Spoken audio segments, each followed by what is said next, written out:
பற்றி பார்க்க போகிறோம். மொத்தம் ஒரு மினி ப்ராஜெக்ட் பண்ணியிருக்கோம். இப்போ பார்த்தீங்கன்னா ரிமைண்டர்.io. இது வந்து எதுக்கு யூஸ் ஆக போகுது அப்படின்னா, இப்போ வந்து ஒரு வேலை இருக்குது, அது மறந்துட்டோம் அப்படின்னா அது வந்து ரிமைண்டர் பண்ணுறது தான் வந்து பண்ணியிருக்கோம். இது வந்து ஆட்டோமேட்டிக்காக வந்து நம்மளோட மெயிலுக்கு அனுப்பும், என்னென்ன வேலையை பண்ணணும் அப்படின்றத செட் பண்ணிட்டோம் அப்படின்னா. சரி, அது வந்து ஃப்ரீ சோர்ஸ் கூட வந்து டிஸ்கிரிப்ஷன் லிங்க் கொடுத்துருக்கேன், அதை டவுன்லோட் பண்ணிக்கோங்க. சரி வாங்க எப்படி பண்ணுறது அப்படின்றது சும்மா எக்ஸ்போ மாதிரி நம்ம போயிடலாம்.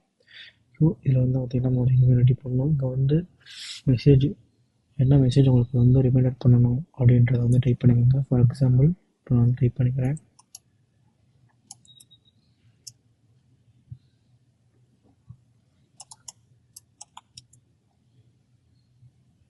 ஓகே, இப்போ வந்துட்டு மெசேஜ் டைப் பண்ணிட்டோம். இப்போ வந்து டேட்டு டைம் செட் பண்ணணும். ஓகே, டுடே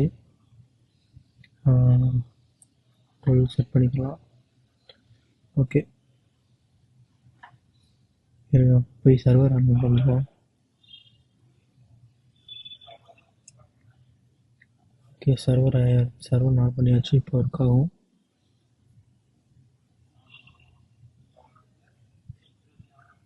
இப்போது அந்த ஒரு பர்டிகுலர் இமெயில் ஐடிக்கு பார்த்தீங்கன்னா ஒரு ஓடிபி வந்திருக்கும்.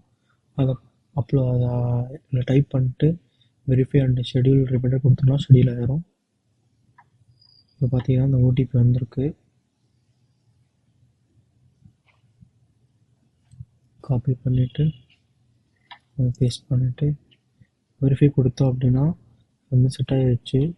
இப்போ வந்து 6/12க்கு பார்ப்போம் நம்மளுக்கு அந்த நோட்டிஃபிகேஷன் வந்திருக்கா வரலையா அப்படின்றத மெயிலில். கொஞ்சம் சிம்பிளான ஒரு ப்ராஜெக்ட், இதை நீங்கள் வந்து ட்ரை பண்ணி பார்க்கலாம். சோர்ஸ் கோட் வந்து டிஸ்கிரிப்ஷனில் இருக்குது. ஓகே, வெயிட் பண்ணுவோம் அது வரைக்கும்.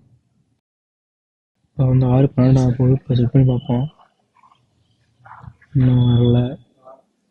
6/12 ஆயிடுச்சு. வந்துருச்சு காய்ஸ். சைபர்ஸ் சேனல் வந்துருச்சு பாருங்கள்.